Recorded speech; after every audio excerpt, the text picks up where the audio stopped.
ನಮಸ್ಕಾರ. ನಾನು ಶುಭ. ಕಿತ್ತೋಗಿರೋ ಬುಟ್ಟಿ ಒಂದಿದ್ರೆ ಸಾಕು, ನಿಮ್ಮ ಮನೆ ಎಲ್ಲ ಬಟ್ಟೆಗಳನ್ನೂ ಒಣಗಿಸ್ಕೋಬೋದು. ಮೊದಲನೇ ಟಿಪ್ಸು, ಗಾಜಿನ ಬಾಟಲ್ ಒಂದು ತಗೊಂಡಿದ್ದೀನಿ. ಕೆಳಗಡೆ ಒಂದು ಸ್ವಲ್ಪ ನೀರು ಹಾಕ್ಕೊಂಡೆ, ಮತ್ತು ಹರಳೆಣ್ಣೆ ಒಂದು ಸ್ವಲ್ಪ ಹಾಕ್ಕೊತಾ ಇದ್ದೀನಿ. ಮುಚ್ಚಲಿಕ್ಕೆ ಮೊದಲೇ ಹೋಲ್ ಮಾಡ್ಕೊಬಿಡಿ. ಒಂದು ಮೊಳೆಯಲ್ಲಿ ಹಂಗೆ ಹೋಲ್ ಮಾಡಿಕೊಂಡೆ, ಮತ್ತು ದಪ್ಪ ದಾರ ಆಗಲಿ, ಇಲ್ಲ ನಮ್ಮ ಮನೆಯಲ್ಲಿ ದಪ್ಪ ದಾರ ಇಲ್ಲ ಅನ್ನೋರು ಟಿಶ್ಯೂ ಪೇಪರ್ ಅಂತೂ ಇರುತ್ತಲ್ಲ, ಇದನ್ನು ಚೆನ್ನಾಗಿ ರೌಂಡಾಗಿ ಮಾಡ್ಕೊಬಿಟ್ಟು ಈ ಥರ ಆ ಹೋಲ್ ಒಳಗೆ ಹಾಕ್ಕೊಬಿಡಿ. ಟೈಟಾಗಿ ಮುಚ್ಚಳ ಹಾಕ್ಬಿಟ್ರೆ ಮಳೆ ಬೀಳೋವಾಗ ಕರೆಂಟ್ ಇರಲ್ಲ, ಚಾರ್ಜಿಂಗ್ ಬಲ್ಬ್ ಕೂಡ ಚಾರ್ಜಿಂಗ್ ಆಗೋದ್ರೆ ಮನೇಲಿ ಕತ್ತಲಿರುತ್ತೆ. ನೀವು ಈ ಥರ ಮಾಡಿ ಇಟ್ಕೊಬಿಟ್ಟಿದ್ದೀರಿ ಅಂದರೆ ಒಂದು ಗಾಜಿನ ಬಾಟಲಲ್ಲಿ ಕಮ್ಮಿ ಆಯಿಲಲ್ಲೇ ಜಾಸ್ತಿ ಹೊತ್ತು ಉರಿಯುತ್ತೆ. ಬೇಕಂದರೆ ಟ್ರೈ ಮಾಡಿ ನೋಡಿ. ಸೆಕೆಂಡ್ ಟಿಪ್ಸು, ಹಳೆ ಟಿ ಶರ್ಟ್ ಒಂದು ತಗೊಂಡಿದ್ದೀನಿ. ಬಾಟಲ್ದು ಮುಂದೆ ಭಾಗ ಕಟ್ ಮಾಡ್ಕೊಬಿಡ್ಬೇಕು. ನಾನು ವಿಡಿಯೋದಲ್ಲಿ ಸೇಮ್ ಕಟ್ ಮಾಡಿದ್ದೀನಲ್ಲ, ಹಿಂಗೆ ಕಟ್ ಮಾಡ್ಕೊಬಿಡಿ. ಬಾಟಲ್ ಮೇಲೆ ಟಿ ಶರ್ಟ್ ಹಾಕ್ಬಿಟ್ಟು ಮಾಪ್ದು ಕಡ್ಡಿ ಇರುತ್ತಲ್ಲ, ಈ ಕಡ್ಡಿನೂ ನಿಧಾನವಾಗಿ ಹಿಂಗೆ ಸೇರಿಸ್ಬಿಡಿ. ನಾನು ವಿಡಿಯೋದಲ್ಲಿ ತೋರಿಸ್ತಾ ಇದ್ದೀನಲ್ಲ, ಸೇಮ್ ಹಿಂಗೆ ಟೈಟಾಗಿ ಸೇರಿಸ್ಬಿಟ್ರೆ ಬಂದುಬಿಡಲ್ಲ. ಮನೆಯೆಲ್ಲ ಒರ್ಸೋಕ್ಕೆ ಒಂದೊಂದ್ಸತಿ ಮಾಪ್ ಕಿತ್ತೋಗಿರುತ್ತೆ, ಮಾಪ್ ಇರಲ್ಲ. ಈ ಚಳಿಗಾಲ ನಮಗೆ ಕೈಯಲ್ಲಿ ಒರ್ಸೋಕ್ಕಾಗಲ್ಲ. ಆ ಟೈಮಲ್ಲಿ ನೀವು ಈ ಥರ ಮನೆಯಲ್ಲೇ ಮಾಡ್ಕೋಬೋದು. ಮೂರನೇ ಟಿಪ್ಸು, ತಂಗಿನ ನಾರಲ್ಲಿ ಒಂದು ನಾರು ಕಿತ್ಕೊಬಿಡಿ. ಸಣ್ಣಗಿರಬೇಕು ನಾರು, ತೋರಿಸ್ತೀನಿ ನೋಡಿ. ಇಷ್ಟು ಸಣ್ಣ ಇರೋ ನಾರನ್ನು ಕಿತ್ಕೊಬಿಡಿ. ಬಟ್ಟೆ ಕ್ಲಿಪ್ಗೆ ಈ ನಾರನ್ನ ಹಾಕ್ಬಿಟ್ಟು, ಸಣ್ಣ ಸೂಜಿ ಇರುತ್ತಲ್ಲ, ಈ ಸೂಜಿ ಒಳಗಡೆಗೆ ದಾರ ಹಾಕೋದು ಬರಲ್ಲ. ಇವಾಗ ಒಬ್ಬೊಬ್ರಿಗೆ ವಯಸ್ಸಾದಂಗೆ ಕಣ್ಣು ಕಾಣಿಸಲ್ಲ, ವೈಬ್ರೇಷನ್ ಅಂಥವರು ಆ ಸೂಜಿಗೆ ಮೊದಲು ಆ ನಾರು ಹಾಕಿರ್ತೀರಲ್ಲ, ಇದನ್ನು ಹಾಕ್ಕೊಬಿಡ್ಬೇಕು. ಮತ್ತು ಮಧ್ಯದಲ್ಲಿ ಗ್ಯಾಪ್ ಇದೆಯಲ್ಲ, ಅದರೊಳಗಡೆ ದಾರ ಸೇರಿಸ್ಬಿಡಿ. ವಿಡಿಯೋದಲ್ಲಿ ಸೇಮ್ ನಾನು ಹೆಂಗೆ ಮಾಡ್ತಾಯಿದ್ದೀನಿ, ಹಿಂಗೆ ದಾರ ಸೇರಿಸ್ಬಿಟ್ಟು ಕೆಳಗಡೆಯಿಂದ ಸೂಜಿ ಹಿಂಗೆ ಎಳೀರಿ ನೋಡಿ. ಹಿಂಗೆ ಮೇಲೆಗೆ ಹಿಂಗೆ ತಕ್ಷಣ ಹಿಂಗೆ ಎಳೆದಿದ್ದೀರಂತಂದರೆ ಸೂಜಿ ಒಳಗಡೆಗೆ ದಾರ ತುಂಬ ಸುಲಭವಾಗಿ ಬಂದುಬಿಡುತ್ತೆ. ಇದು ತುಂಬಾ ಈಸಿ ಟ್ರಿಕ್ಸು ನೋಡಿ. ಸಣ್ಣ ಸೂಜಿ ನಾನು ಹಾಕಿರೋದು ನೀವೇ ನೋಡ್ತಾ ಇದ್ದೀರಲ್ಲ, ಟ್ರೈ ಮಾಡಿ ನೋಡಿ. ಟ್ರೈ ಮಾಡಿದ್ರೆ ಬಂದು ಕಾಮೆಂಟ್ ಹಾಕಿ. ನಾಲ್ಕನೇ ಟಿಪ್ಸು, ಒಣಕೊಬ್ಬರಿ. ಒಂದು ಸ್ವಲ್ಪ ಒಣಕೊಬ್ಬರಿ ತಗೊಂಡು ಗ್ಯಾಸ್ ಮೇಲೆ ಚೆನ್ನಾಗಿ ಸುಡಬೇಕು.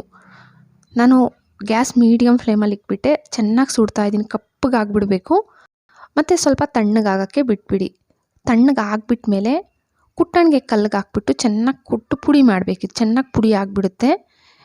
ಇದನ್ನೊಂದು ಬಟ್ಲೊಳಗೆ ಹಾಕ್ಕೊಬಿಟ್ಟು ಸ್ವಲ್ಪ ಕೊಬ್ಬರಿ ಎಣ್ಣೆ ಹಾಕ್ಬಿಟ್ಟು ಚೆನ್ನಾಗಿ ಮಿಕ್ಸ್ ಮಾಡ್ಕೊಳ್ಳಿ. ಸ್ವಲ್ಪ ಗಟ್ಟಿ ಪೇಸ್ಟೇ ಮಾಡಿಕೊಂಡು ನೀವು ಒಂದು ಬಾಟ್ಲಲ್ಲಿ ಸ್ಟೋರ್ ಮಾಡಬೇಕು.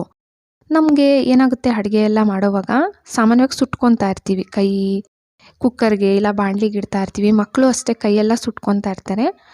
ಇದನ್ನು ನೀವು ಹಚ್ತಾ ಬಂದರೆ ಎಲ್ಲನ ಸುಟ್ಟಿರೋ ಗಾಯ ಮೇಲೆ ಆಯಿಲಲ್ಲಿ ಏನಾದರೂ ಕರಿವಾಗಷ್ಟೇ ನಮ್ಮ ಕೈಗಳ ಮೇಲೆಲ್ಲ ಸ್ವಲ್ಪ ಕಪ್ಪು ಕಲೆ ಆಗಿಬಿಟ್ಟಿರುತ್ತೆ.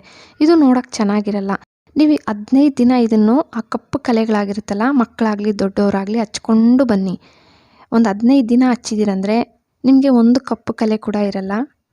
5ನೇ ಟಿಪ್ಸು ನೋಡಿ, ಈ ಥರ ತರಕಾರಿ ಬುಟ್ಟಿಗಳು ಸಾಮಾನ್ಯವಾಗಿ ಮನೆಗಳಲ್ಲಿರುತ್ತೆ. ಎಲ್ಲ ಕಿತ್ತೋಗ್ಬಿಟ್ಟಿದೆ, ಇದೊಂದು ಹಂಗೆ ಇತ್ತು. ಇದಕ್ಕೆ ನೀವು ಪ್ಲಾಸ್ಟಿಕ್ದು ದಾರ, ಸ್ವಲ್ಪ ಇಲ್ಲ ದಪ್ಪ ಇರೋ ದಾರ ತಾನೇ ತಗೋಬೇಕು. ಒಂದು ಅಷ್ಟುದ್ದ ದಾರ ತೋರಿಸಿದ್ನಲ್ಲ, ಒಂದು 4 ಮನೆ ಬಿಟ್ಬಿಟ್ಟು ಹಾಕ್ಕೊತಾ ಇದ್ದೀನಿ. ಸೇಮ್ ಹಿಂಗೆ 4 ಮನೆ ಬಿಟ್ಬಿಟ್ಟು ಎಲ್ಲ ದಾರಗಳು ಸುತ್ತಲೂ ರೌಂಡಾಗಿ ಹಾಕ್ಕೊಂಡು ಬರ್ಬೇಕು. ನೀವು ಕೂಡ ನೋಡಿ, 4 ಮನೆ ಬಿಟ್ಟು ನಾನು ಆ ದಾರನ ಎರಡೂ ಸೈಡಿಂದ ಹಿಂಗೆ ಹಾಕ್ಕೊಂಡು ಬರ್ತಾಯಿದ್ದೀನಿ. ಎಲ್ಲ ಹಾಕ್ಕೊಂಡಿದ್ದಾದಮೇಲೆ ಬಟ್ಟೆ ಕ್ಲಿಪ್ಸ್ ಅಂತೂ ಇರುತ್ತಲ್ಲ, ಈ ಕ್ಲಿಪ್ಸ್ ಮಧ್ಯದಲ್ಲಿ ಗ್ಯಾಪ್ ಇರುತ್ತೆ ನೋಡಿ, ಅದರೊಳಗಡೆ ಹಾಕ್ಬಿಟ್ಟು ಒಂದು 2 ಗಂಟೆ ಹಾಕಿ, 2ರಿಂದ 3 ಟೈಟಾಗಿ ಗಂಟು ಹಾಕ್ಬಿಡಿ ಬರ್ದಿರಾ. ನಾನು ಸೇಮ್ ಎಲ್ಲ ಈ ದಾರಗಳಿಗೂ ಈ ಥರ ಬಟ್ಟೆ ಕ್ಲಿಪ್ಸ್ನ ಹಾಕ್ಕೊತಾ ಇದ್ದೀನಿ. 2ರಿಂದ 3 ಗಂಟು ಹಾಕ್ಕೊತಾ ಇದ್ದೀನಿ. ಸೇಮ್ ನೀವು ಹಿಂಗೆ ಮಾಡ್ಕೋಬೇಕು ಸುತ್ತಲೂ ಇನ್ನು ಉಳಿದಿರೋ ದಾರಗಳಿಗೆ. ಮತ್ತು ಮಧ್ಯದಲ್ಲಿ ಒಂದು ಅಷ್ಟುದ್ದ ದಾರ ತಗೊಂಡಿದ್ದೆ ಪ್ಲಾಸ್ಟಿಕ್ದು. ಎರಡೂ ಸೈಡಿಂದ ತಗೊಂಡು ಗಂಟು ಹಾಕ್ಕೊಳ್ಳಿ. ಎರಡೂ ಸೈಡಿಂದ ಟೈಟಾಗಿ ಗಂಟು ಹಾಕ್ಕೊಂಡೆ. ಮತ್ತು ಇನ್ನೊಂದು ಸೈಡು ಸೇಮ್ ಹಿಂಗೆ ಈಕ್ವಲಾಗಿ ಹಾಕ್ಕೋಬೇಕು. ಹಿಂಗೆ ಹಾಕ್ಕೊಂಡು ಮತ್ತು ಹಳೇದು ಬಳೆ ಅಂತೂ ಇರುತ್ತಲ್ಲ, ಮೆಟಲ್ ಬಳೆನೇ ತಗೋಬೇಕು. ಸ್ವಲ್ಪ ಗಟ್ಟಿ ಇರೋ ಬಳೆ ತಗೊಂಡು ನಾನು ವಿಡಿಯೋದಲ್ಲಿ ತೋರಿಸ್ತೀನಿ ನೋಡಿ, ಈ ಥರ ಬೆಂಡ್ ಮಾಡ್ಕೋಬೇಕು. ಸೇಮ್ ಹಿಂಗೆ ಬೆಂಡ್ ಮಾಡಿಕೊಂಡು ಈ ದಾರಗಳಿಗೆ ಹಾಕ್ಕೊಬಿಡಿ. ನಿಮಗೆ ಎಲ್ಲನ ಮೊಳೆ ಇದ್ದರೆ ಅಲ್ಲಿ ನೇತಾಕ್ಬೋದು. ಇವಾಗ ಮಳೆ ಎಲ್ಲ ಜಾಸ್ತಿ ಬೀಳೋವಾಗ ಈ ಚಿಕ್ಕ ಚಿಕ್ಕ ಬಟ್ಟೆಗಳನ್ನೂ ತಂದು ಒಳಗಡೆ ಹಾಕ್ಕೊಳ್ಳೋಕ್ಕೂ ಆಗೋಲ್ಲ. ಈ ಸಾಕ್ಸು ಇವೆಲ್ಲ ಒಂಥರ ಸ್ಮೆಲ್ ಬಂದುಬಿಡುತ್ತೆ.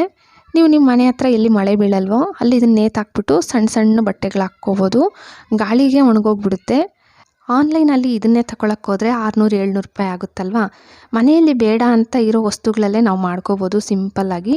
ಏನಷ್ಟು ಖರ್ಚು ಆಗೋಲ್ಲ ಮತ್ತು ಜಾಸ್ತಿ ಟೈಮ್ ಕೂಡ ತಗೊಳ್ಳಲ್ಲ. ಒಂದು 10-15 ನಿಮಿಷಕ್ಕೆ ನೀವು ರೆಡಿ ಮಾಡ್ಕೋಬೋದು. ಮಳೆಗಾಲದಲ್ಲಿ ಈ ಥರ ಮಾಡಿಟ್ಟಿದ್ದೀರಿ ಅಂದರೆ ನಿಮ್ಮ ಬಟ್ಟೆಗಳು ನೀವು ಮನೆ ಹತ್ರನೇ ಒಣಸ್ಕೋಬೋದು. ಟ್ರೈ ಮಾಡಿ. ವಿಡಿಯೋ ಇಷ್ಟ ಆದರೆ ಪ್ಲೀಸ್ ಲೈಕ್ ಕೊಡಿ. ಹಾಗೆ ಸಬ್ಸ್ಕ್ರೈಬ್ ಮಾಡಿಕೊಂಡು ನಿಮ್ಮ ಫ್ಯಾಮಿಲಿ ಫ್ರೆಂಡ್ಸಿಗೆ ಶೇರ್ ಮಾಡೋದು ಮರಿಲೇಬೇಡಿ. Thank you friends.